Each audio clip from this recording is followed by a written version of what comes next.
안녕하세요. 황당한 아버님 때문에 파혼까지 하게 된 30대 초반의 여성입니다. 하긴 아버님만 문제가 아니고 그런 아버님이 문제라는 걸 전혀 인정하지 못하는 남자친구도 한마디로 그 집구석 인간들 전부 다 문제였네요. 지인을 통해 중견기업을 다니고 있던 저보다 3살 많은 남자친구와는 소개팅으로 만났습니다. 제 이상형과는 거리가 멀었지만 그래도 첫인상이 나쁘지는 않았어요. 대화를 나눠보니 자기 일에 대한 열정도 있는 눈치였고 성실한 사람이라는 게 느껴졌고요. 무엇보다 첫 만남부터 남자친구는 무척이나 적극적이었는데 그 모습이 밉지가 않았습니다. 저희는 이후로 대략 1달 동안 서로를 알아가는 시간을 가졌고 이후에는 연인 사이로 발전하게 되었지요. 사귀는 동안 남자친구와 저 2사람 사이에 큰 문제는 없었어요. 다른 연인들처럼 초반에는 사소한 이유로 말다툼을 하기도 했었지만요.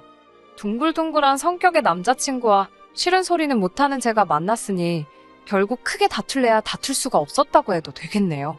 그래서 이렇게 파혼을 했다는 사실이 지금도 어이없고 실감이 나질 않는 게 솔직한 심정입니다.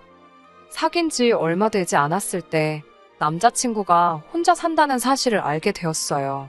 지방에서 나고 자란 남자친구는 서울로 대학을 진학하게 되면서 자연스레 독립을 했다더군요.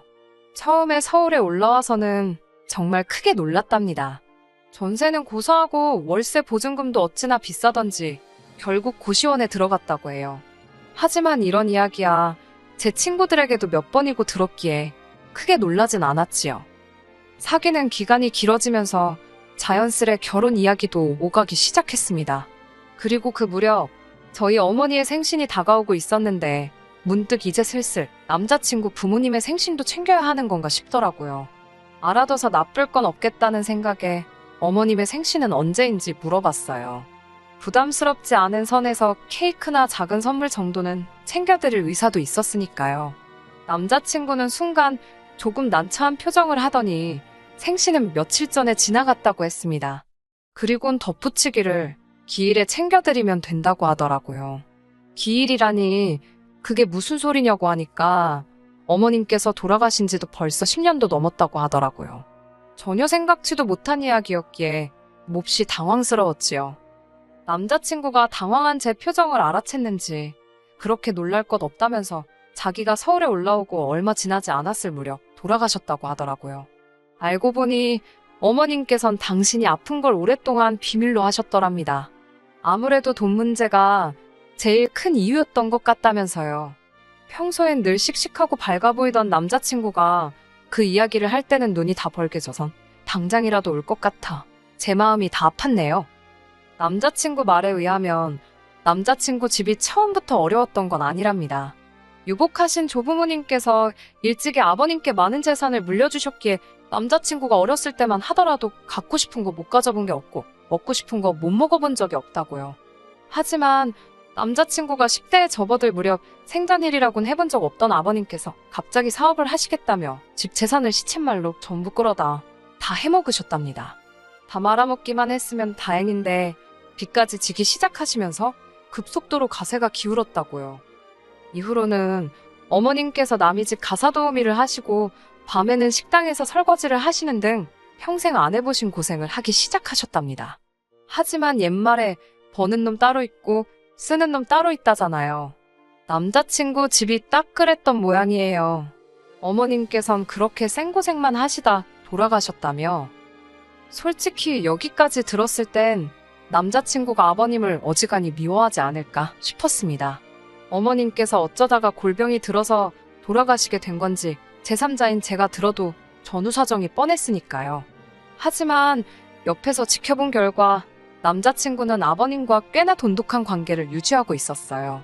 아버님뿐만 아니라 언니와도 그렇고요. 하긴 가족이라는 게 모르지요. 저는 모르는 또 다른 사정이 있었는지도요. 아무튼 남자친구와 저는 총 2년의 연애 끝에 결혼을 약속하게 되었습니다. 결혼 이야기가 나왔으니 정식으로 아버님과 남자친구의 누나에게 인사를 드리러 갔지요. 남자친구에게는 4살 많은 누나도 있었는데 미혼이었고 아버님과 단둘이 살고 있었습니다. 시댁에 도착하니 아버님께서는 잘 왔다고 반갑게 맞아주셨습니다. 그리고는 안방에 들어가서 어머님께도 인사를 드리라 하시더군요. 순간 멈칫했지만 그래도 아버님께서 그렇게 말씀하시니 일단 내라고 대답하고 남자친구를 따라 안방으로 향했습니다. 안방은 기이하기 짝이 없었어요. 방 한쪽은 마치 재단처럼 만들어져 있었고 그 위엔 어머님의 영정사진과 위패가 놓여 있었거든요. 예전에 TV에서도 그렇게 해놓은 집을 본 적이 있긴 한데 막상 직접 보니 오싹한 기분이 들었습니다. 그래도 최대한 티내지 않고 남자친구를 따라 어설프게나마 인사를 드렸네요. 여기까지는 솔직히 흔하지 않는 경험이라 낯설어서 그렇지 이상하다거나 불편하다는 생각은 하지 않았습니다. 오히려 제가 제대로 행동하고 있는 건지 어딘가 예의에 어긋나는 점은 없는지 제 자신을 살피느라 바빴지요. 아무튼 어머님께도 인사를 드리고 거실로 나오니 언니가 식사는 나가서 하잡니다. 냉장고가 텅텅 비었다며 찍어 먹을 게 없다나 어쩐다나요? 안 해도 될 소리를 하는 거 보니 성격이 푼수 같구나. 그런 생각을 잠시 했지만 당연히 입 밖으로 내진 않았어요. 그리고 솔직히 어머님이 안 계신 시댁이었으니 별다른 기대 같은 것도 없었고요. 저희는 집에서 조금 떨어진 곳에 위치한 고깃집에 도착했습니다. 직원이 4인용 테이블로 저희를 안내했는데 아버님께선 5명이라며 다른 자리를 요구하셨지요. 저는 이때만 해도 아버님이 자리를 넓게 쓰고 싶으신가? 그런 생각만 했어요. 그렇게 저희는 6인용 테이블에 앉게 되었습니다. 직원이 메뉴판을 가져다 주니 아버님께선 볼 필요도 없다며 한우 생갈비로 5인분을 가져다 달라고 하시더군요. 냉면도 5개를 달라고 하셨고요. 결국 제가 남자친구에게 조용한 목소리로 혹시 아직 더울 사람이 있냐고 물으니 남자친구가 어색하게 웃으며 1인분은 어머님 거랍니다. 솔직히 그 소리를 듣는데 이번에는 소름이 쫙 끼치더라고요. 아버님께서도 제가 남자친구에게 묻는 걸 들으셨는지 처음 며느리감하고 식사를 하게 되었는데 어머님만 빼놓을 수 있냐고 그러시는 거예요. 너무 당황스러웠고 어떻게 반응하는 게 적절할지 상황 파악이 잘 되지 않았습니다. 그러자 이번엔 언니가 그냥 살아계신 어머님이랑 같이 있다 생각하면 어려울 것 없다고 하더라고요. 이후로도 가족들의 기이한 행동은 계속되었습니다. 빈자리 앞에 놓여있는 접시에 구워진 갈비를 올려놓질 않나, 냉면을 비벼놓질 않나, 콜라도 한 잔 따라 놓더라니까요. 이게 무슨 제사상도 아니고 등골이 오싹해서 밥이 입으로 들어가는 건지 코로 들어가는 건지. 그런데 이런 아버님의 기행과는 또 별개로 언니가 정말 꼴사납게 행동을 하더군요. 식사를 마친 뒤 언뜻 계산서를 보니 거의 50만 원 돈이 나와 있었습니다. 아버님께서 좋은 날이라며 약주도 몇 잔 하셨지. 심지어 어머님 자리에 산더미처럼 쌓아놓은 고기는 아무도 손도 못 대게 하셔가지고 생으로 버려야 했고요. 아무튼 그렇게 흥청망청 음식을 시켰으니 50만 원이 나온 게 놀랍지도 않았네요. 그리고 솔직히 제가 계산할 생각도 없었기에 크게 신경 쓰지도 않았고요. 별 생각 없이 식당을 나가려는데 언니가 저더러 계산 안 하냐입니다. 제가 너무 황당해서 왜 제가 돈을 내냐고 물으니 제가 인사하러 왔으니까 저 때문에 외식한 거라며 그러니까 제가 해야 한다는 거예요. 이 언니가 지금 나랑 기싸움 하자는 건가? 그런 생각도 들고 솔직히 전 아버님 때문에 체할 것 같아서 고기도 얼마 먹지도 못했는데 언니가 너무 뻔뻔하게 저한테 돈을 내라고 하니까 오기가 생겼습니다.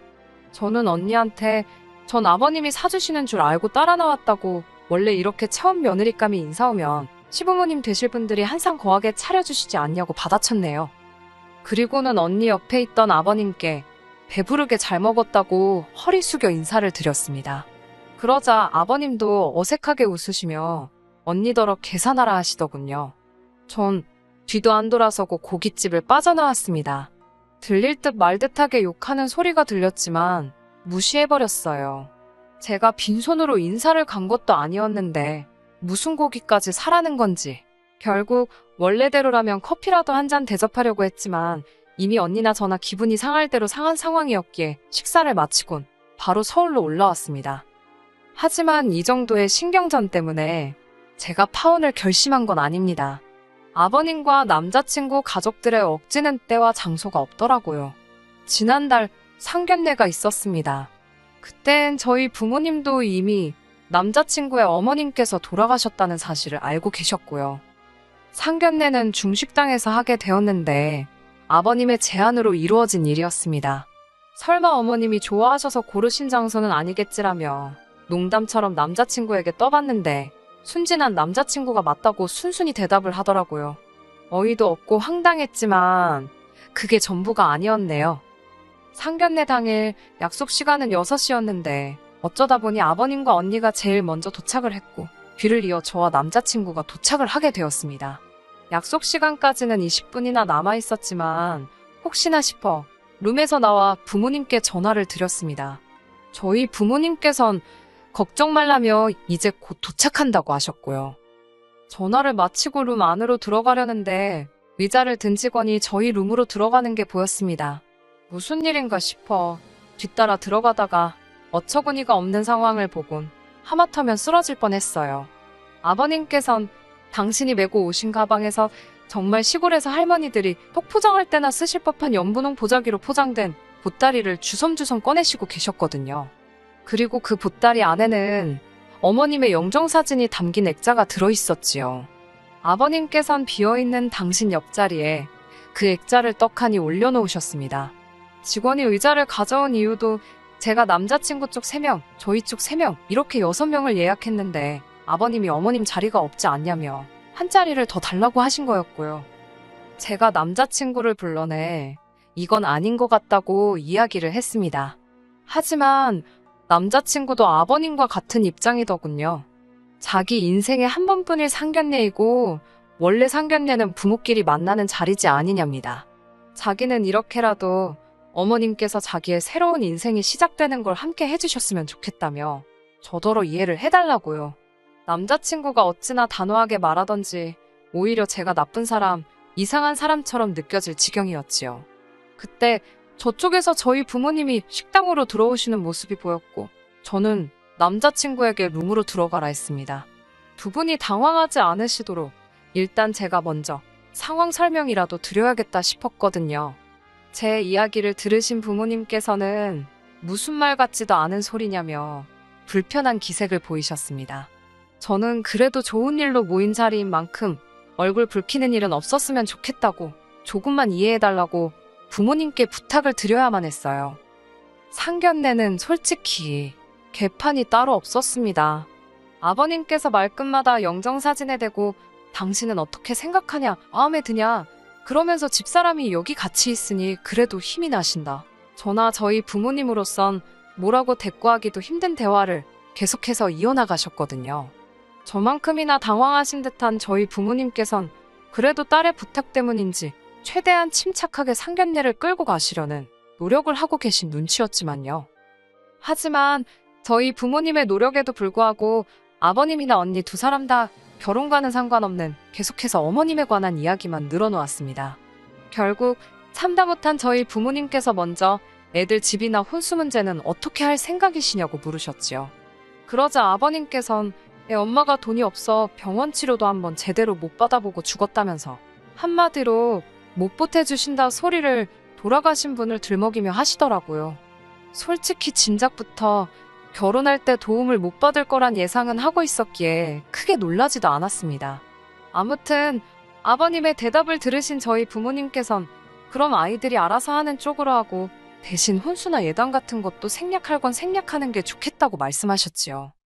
그러자 이번엔 결혼도 안 해본 언니가 나서서 한다는 말이 그래도 예단은 시집오는 며느리가 시댁 식구들한테 보이는 예의인데 그걸 생략하는 건 아닌 것 같답니다. 어머님께서 돌아가셨다고 무시하고 넘어가도 된다고 생각하는 것 같은데 그러면 곤란하다면서요. 60만 여기 안 계실 뿐이지 정성이란 건 다 느껴지는 법이라면서 어머님 몫으로 가방이든 금이든 뭐 하나는 하는 게 좋겠답니다. 지난번 식당에서 계산할 때도 그렇고 이 언니는 내 주머니를 못 털어먹어서 안달이네 그런 생각도 들고 말 같지도 않은 소리를 하면서 자기가 모나되는 것 마냥 뻗대는 모습도 꼴사납다 싶었어요. 제가 그러면 저는 예물을 누구한테 받냐고 물었습니다. 돌아가신 분은 제 예물을 못 챙겨주실 거 아니냐고요. 그러자 저희 부모님께선 두 사람 다 그만하라며 언니한테 사돈 처녀가 무슨 말이 하고 싶은지는 알겠지만 여기는 어른들끼리 이야기하는 자리니까 빠져달라고 하셨습니다. 결혼 당사자도 아니고 하고 싶은 이야기가 있으면 아버님과 먼저 상의를 해보고 아버님을 통해서 하던지 하라고요. 그제서야 언니도 아버님도 아무 말 못하시더군요. 이후로 어색한 공기 속에서 일단 식사를 하게 되었습니다. 식사도 솔직히 체하는 줄 알았어요. 저는 분명히 6인분을 예약했는데 아버님께서 어머님 목도 추가 주문을 하셨더라고요. 식사는 코스로 나왔는데 영정사진 앞에 하나씩 서빙하시던 분들도 얼마나 어이가 없었을까요? 이윽고 식사를 마치고 일단 슬슬 해산하는 분위기였습니다. 솔직히 제 머릿속은 온통 부모님께서 이 결혼 절대로 허락 안 해주시겠구나. 그런 생각뿐이었지요. 남자친구라는 작자는 아버님이랑 언니가 헛소리를 떠들어대는 내내 꿀먹은 모마냥 말 한마디도 똑바로 못하고 있었고, 아버님은 계속 돌아가신 어머니만 찾지 언니라는 사람은 아직 신우 타이틀도 달기 전인데 벌써부터 저한테 시비를 걸지. 어떤 부모가 이런 집에 딸을 보내고 싶겠어요? 제가 봐도 여러 가지로 이건 아니다 싶었네요. 그런 와중에 아버님께서 결정타를 날리셨습니다. 아버님께선 저희 부모님께 한 가지 간곡하게 드리고 싶은 청이 있다며 문을 떼셨지요. 저희 아버지께서 편하게 말씀하시라 하니 아이들 결혼식 날 고생만 하다 간 어머님을 위해 하객들과 같이 10분 정도 묵념을 하고 싶으시답니다. 저희 사진이 나와야 할 스크린에 어머님 사진을 띄우고요. 추모의 시간이라나요? 아버지께서 당혹스러운 표정으로 어머니를 쳐다보셨고 두 분이 뭐라 하시기도 전에 제가 먼저 절대로 안 된다고 했습니다. 아예 조부모님, 외조부모님 제사까지 지내시지 그러냐고 절대로 안 된다고 싫다고 그랬네요. 예식 간소화한다고 주례도 없앴는데 30분 예식 시간 중 10분을 그런 데다가 날리고 싶지 않다고 했습니다. 그러자 아버님께서 저 말하는 싸가지 좀 보라며 어머님이 하늘에서 저 때문에 통곡을 하실 거랍니다. 그때였어요.